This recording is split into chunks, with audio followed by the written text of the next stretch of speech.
Muy bien amigos, estamos de regreso y bueno, como habíamos anunciado ya en este bloque de información, se encuentra con nosotros el general Wagner Bravo, quien fue secretario de Seguridad de nuestro país, estuvo al frente también o dentro de las filas militares de nuestro país y con él vamos a analizar acerca de los resultados de lo que fue el toque de queda y también de lo que significa el estado de excepción que rige en nuestro país en 9 provincias del Ecuador y cómo esto se une al proyecto de seguridad que mantiene el gobierno nacional. Como habíamos anunciado, se encuentra el general Wagner Bravo, a quien agradecemos y le damos la bienvenida. ¿Cómo está, general?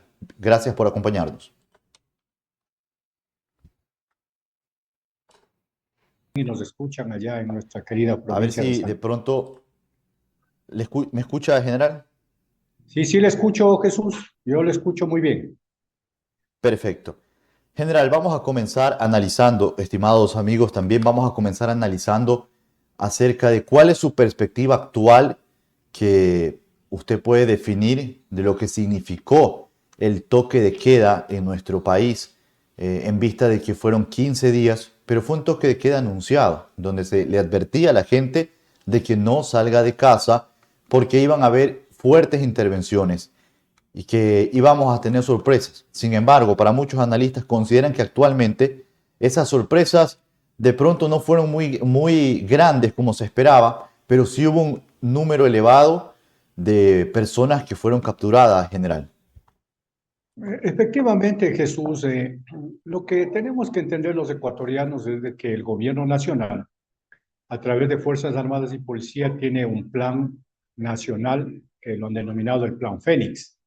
Y ese Plan Fénix tiene diferentes estrategias que se las debe ir implementando y se las debe ir realizando de acuerdo a la situación que se viva. Pero estamos en un conflicto armado interno y me parece que el estado de excepción es una herramienta más que se utiliza para poder realizar las misiones y las operaciones y que de una u otra manera va teniendo resultados que no se los puede apreciar a simple vista, pero que sí tiene un contenido más profundo que lo que realmente son la captura de personas o de armas. Y digo yo esto porque en las 4 provincias en donde estuvo el toque de queda, viven a más o menos 6,5 millones de ecuatorianos, es decir, casi el 30% de la población. Y ellos tuvieron 15 días la oportunidad de violar ese toque de queda, es decir, desafiar al Estado y no hacer caso a esta imposición que ha hecho el gobierno. Entonces quiere decir que tuvieron como más de 100 millones o 120 millones de oportunidades de no cumplir con la norma. Y sin embargo tenemos muy pocos detenidos. No creo que pasan a los 2,000. Eso quiere decir que la ciudadanía está consciente de la realidad que está viviendo el Ecuador y que acata estas medidas que son excepcionales y que de una u otra manera sí afectan al convivir diario de los ecuatorianos. Pero ese es el apoyo, desde mi punto, que debe tener el gobierno, Fuerzas Armadas y Policía y todos los ciudadanos para buscar cómo pacificar de una u otra manera al Ecuador. Y por eso yo creo que hay que felicitar a los habitantes de esas 4 provincias porque han apoyado esta medida que, como digo, debe haber creado disgustos de muchas personas.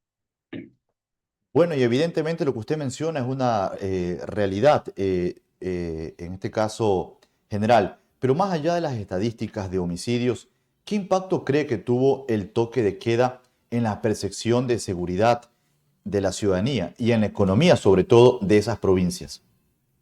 Bueno, a ver, aquí hay también una realidad. No estamos en una normalidad.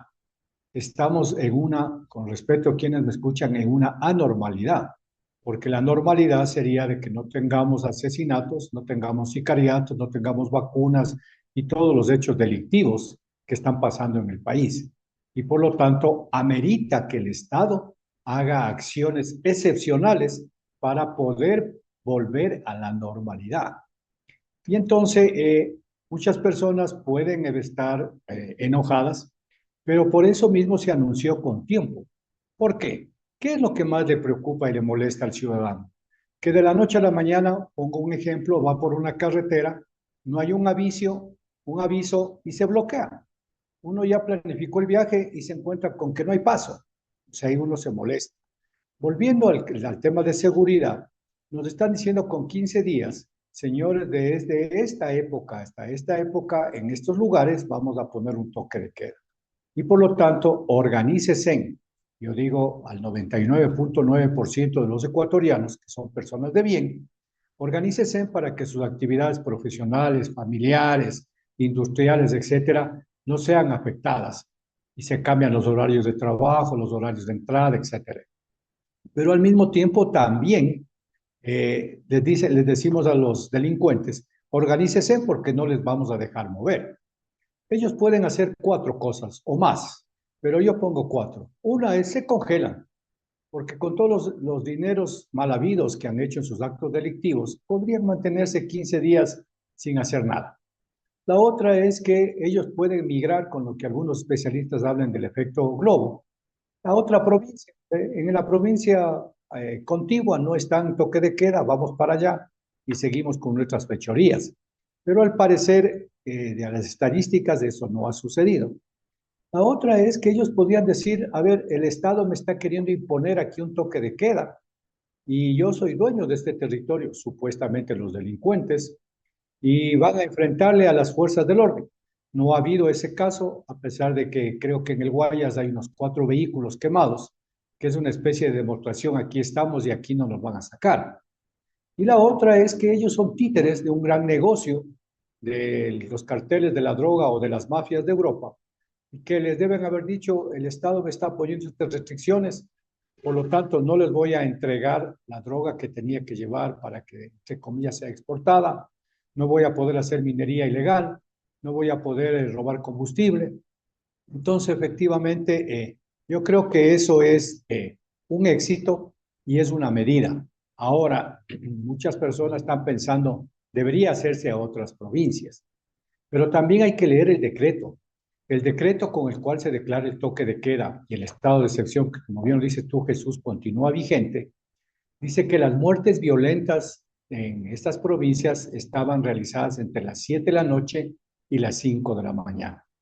Para no afectar la parte productiva, se dice no desde las 7 de la noche, 5, 11 de la noche, 5 de la mañana, a pesar de que en la costa sabemos que ese es posiblemente las horas de mayor movimiento, pero yo creo que las muertes violentas han bajado. Sí, desde luego, si las personas no se organizaron, los negocios no se organizaron, especialmente que tienen vida nocturna, incluidos los restaurantes, deben haber tenido una pérdida. Pero, como digo, si es aceptada la medida, el bien común de todos los ecuatorianos tiene mucho más valor que lo que me puede haber afectado a mí. Y hay que aceptar que realmente no vivimos en una normalidad, Jesús. Bueno, y evidentemente con las medidas de seguridad que se aplicaron con el toque de queda, según los datos oficiales que maneja el gobierno nacional, hubo una reducción del 28% en homicidios en todo el país y hasta el 40% en extorsiones y secuestros, que son cifras realmente importantes y que demuestran en este caso de que la normativa ha funcionado. Ahora, ¿qué rol debería, estimado general, jugar el Poder Judicial y el Consejo de la Judicatura en el control y seguimiento de las detenciones y operativos que se realizan bajo este nuevo estado de excepción? Jesús, en la primera parte tú estás explicando de que ha sido efectivo, pero yo sé poner el ejemplo. ¿Por qué los cabecillas de estos grupos delincuenciales no viven en el Ecuador? La mayoría han sido capturados fuera del Ecuador, en Colombia, en Europa, hasta en el Medio Oriente.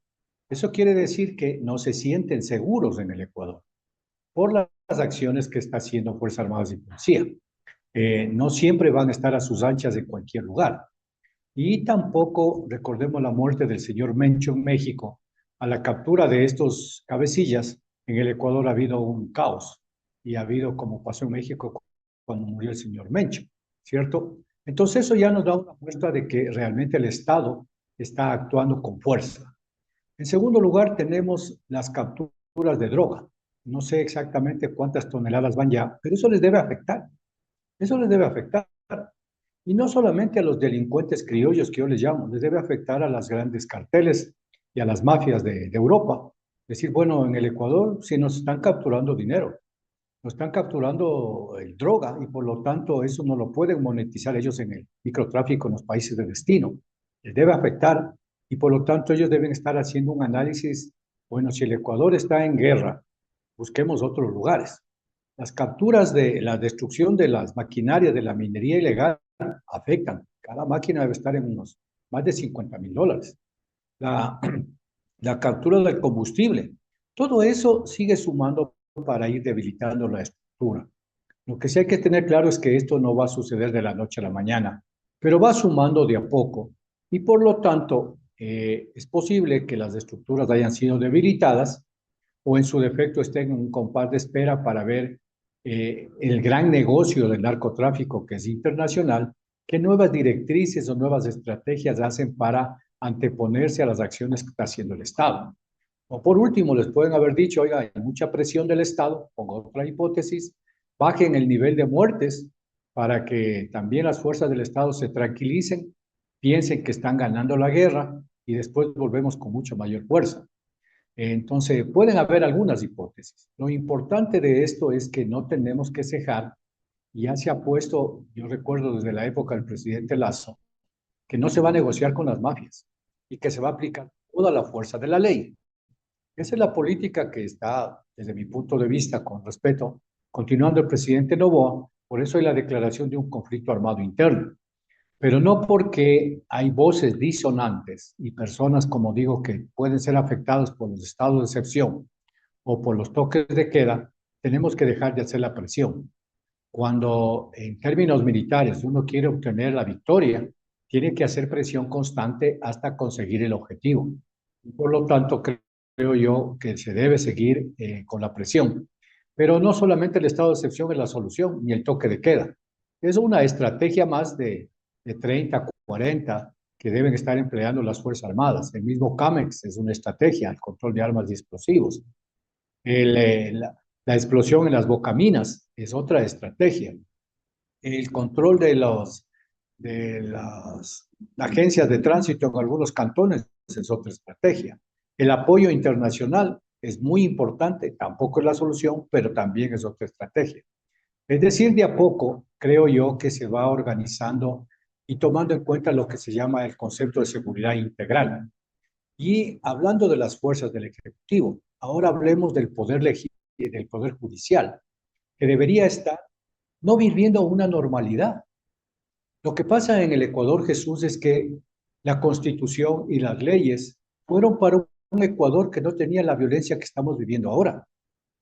Las leyes, yo veo que cada cierto tiempo se hace modificaciones al Código Orgánico Integral Penal.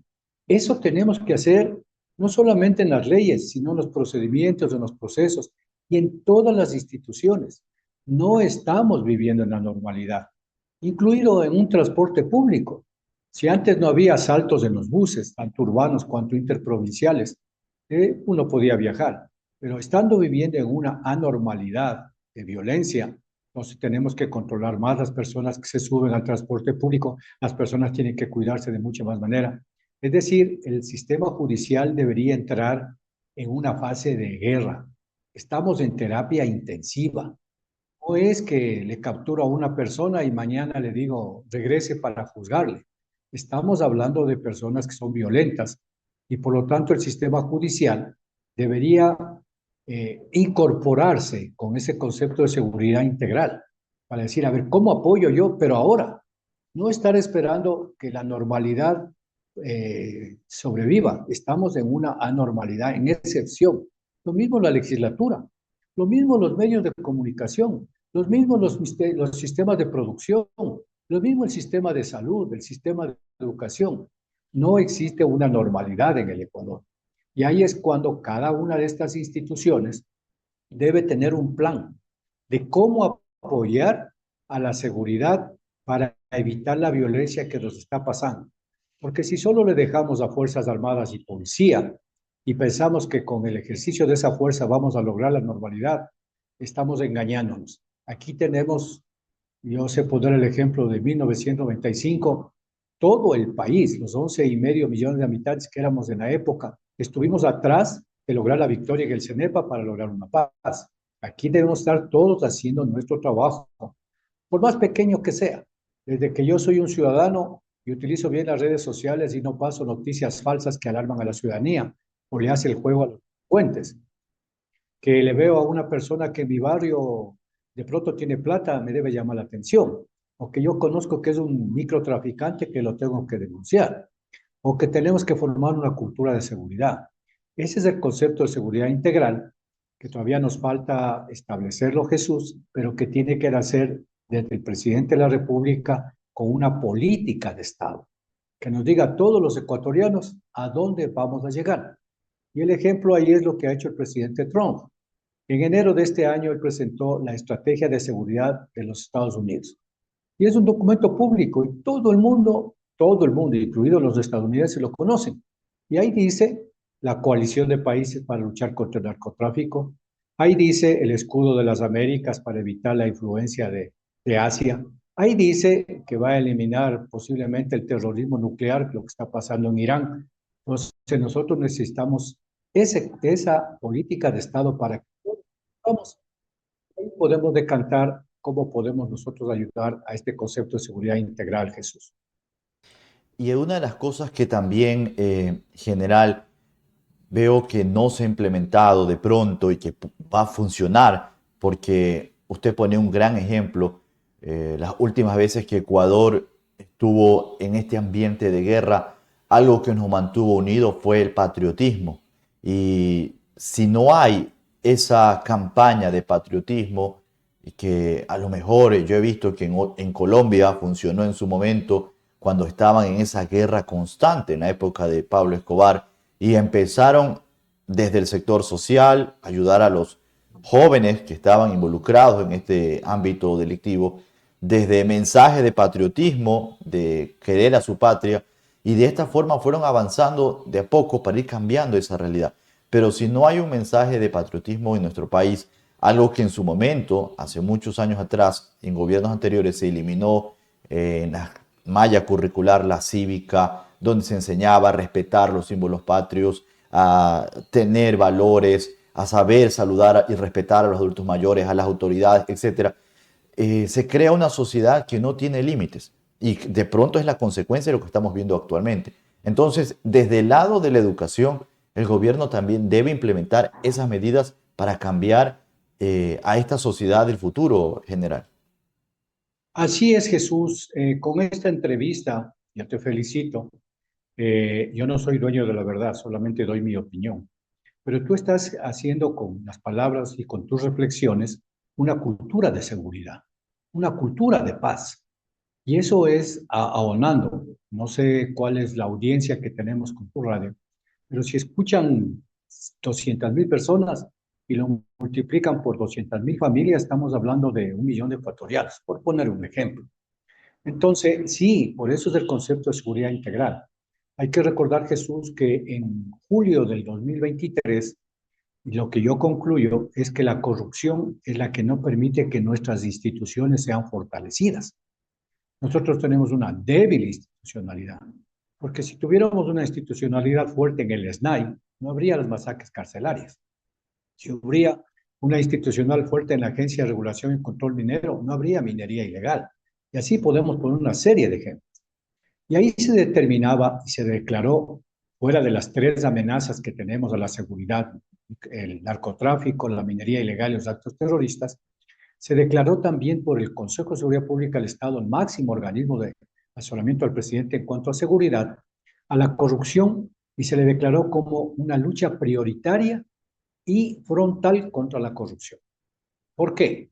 Porque si no fortalecemos ese poder nacional, en donde también tiene que fortalecerse el poder psicosocial, lo que tú acabas de decir, el patriotismo. Y el patriotismo es el no permitir que los delincuentes hagan de las suyas. En el artículo 5 de esa declaración, en 2023 se dijo que el Ministerio de Educación tiene que volver a dar cívica, tiene que dar ética, tiene que dar filosofía. Es decir, tenemos que volver desde mi punto de vista a crear y a formar seres humanos con conciencia, con patriotismo, con principios, con valores. Porque permíteme un ejemplo. Si yo no sé hacer alguna cosa, todo el mundo me dice, métase al Facebook o al YouTube. Ahí están los videos de cómo hacer un mueble, de cómo cocinar, de cómo reparar un vehículo. Pero eso es solamente transmisión de conocimiento.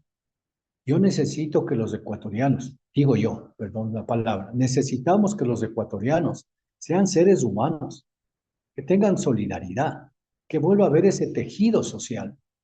Y el tejido social quiere decir que nos saludemos, que nos organicemos, que nos cuidemos, que denunciemos, que no permitamos la corrupción, que sintamos patriotismo, que dejemos al lado las ideologías políticas, porque si gana la delincuencia en este momento, no es que gana la RC5 o gana el presidente Noboa o la izquierda democrática. Nos estamos hundiendo todos. Y por lo tanto, todos tenemos que salir adelante para derrotar a la delincuencia y el crimen internacional, porque salimos ganando los 17 millones y medio de ecuatorianos. Pero yo pongo el ejemplo de la última consulta de noviembre, creo que es Jesús. Si estamos pidiendo el apoyo internacional, que son el aumento de capacidades, es decir, el Ecuador, las capacidades, por poner el ejemplo de Fuerzas Armadas, deben estar en el 30 o 40%. Deberían estar en el 80%. Para eso se necesita 10.000 millones de dólares. No los tenemos. Y si alguien quiere venirnos a ayudar y cooperar, nosotros dijimos en noviembre, no, no queremos bases militares con esa idea de que la soberanía, y no porque las personas con el respeto hayan entendido bien qué es soberanía, sino que alguien dijo de un partido político, nos oponemos y nos oponemos. ¿Y quién se hizo el mal? Nosotros. No aumentamos esas capacidades estratégicas para enfrentar a esos grandes recursos que tiene este gran negocio, especialmente del narcotráfico, porque tiene inmensas cantidades de recursos que nosotros no los podemos tener. Entonces, tenemos que dejar y pensar en el bien común de todos. La ideología queda para un lado. A mí me preocupa mucho qué va a pasar en estos meses, Jesús, porque vamos a entrar en la campaña para intermedia, prefecturas y alcaldías, en donde debería haber una política sana, que nos dé mensajes, que nos dé proyectos, que nos dé planes, pero que no nos ataquemos unos a otros como rivales encarnizados por ganar una concejalía, una alcaldía, una prefectura. Tenemos que buscar el bien común. Y eso es importantísimo si queremos que el Ecuador siga sosteniendo esta fuerza que está contra la delincuencia y que de a poco tiene que ir cediendo y ojalá logremos mejores niveles de vida y seguridad para los ecuatorianos, Jesús. Esperamos que sí, general. Queremos agradecerle, general, por acompañarnos a esta hora. Ya su mensaje en la parte final, por favor. Jesús, el poder psicosocial, o sea, el pensamiento de los ecuatorianos es lo que más necesitamos tener. Unidos somos más, dicen inclusive en una protesta. Y aquí hay una decisión política del gobierno. Nos guste o no nos guste, hayamos votado por él o no, que puede faltar muchísimas cosas que yo creo que sí faltan, pero hay una decisión. Y hagamos una crítica sana, no hagamos una crítica malsana, apoyemos, demos opiniones, demos criterios para mejorar, porque la única forma en que vamos a salir con esto juntos es no comprar cosas robadas, porque si no compro cosas robadas, no hay quien robe. No asustarme si me vacuna, no ayudarle a aquel que aparece con una gran cantidad de dinero que no sabemos de venga. Ese microcircuito de minería ilegal no debe permitir que un minero ilegal que tiene 60 o 70 personas alrededor que saben que es minero ilegal y le venden comida, le curan, le venden combustible, etcétera, le ayudan a hacer un delito. Esos microtraficantes deben ser denunciados. Es decir, la conciencia de los ecuatorianos de que la patria está en vilo se la logra solamente teniendo solidaridad entre todos, un tejido social fuerte, una decisión política y ahí unidos todos vamos a lograr, como se dice en esta guerra, la victoria. Y espero que la logremos con el apoyo de todos los ecuatorianos, Jesús. Muchísimas gracias. Muchísimas gracias a usted. Estuvo con nosotros, amigos, el general Wagner Bravo, ex jefe de Estado Mayor del Ejército y también ex secretario de Seguridad Nacional, a quien agradecemos como siempre por acompañarnos y poder analizar sobre todo la situación de seguridad en nuestro país, que evidentemente necesitamos ir cambiando, pero eso no solo cae sobre la responsabilidad del gobierno, sino también sobre la responsabilidad de todos los ciudadanos. Tenemos ese compromiso por nuestras familias, por nuestras descendencias y por nuestra paz, que es lo que tanto anhelamos los ecuatorianos, de vivir en esa época en la que todo era tranquilidad, donde no había malicia, pero podemos volver a hacerlo siempre y cuando nosotros decidimos ser actores y no solo espectadores de esta situación que se vive actualmente en esa lucha contra el crimen organizado. Tenemos que irnos a la pausa, amigos, pero al regresar ya estaremos con más de Tecla Noticias. Así que quédense en nuestra señal. Regresamos.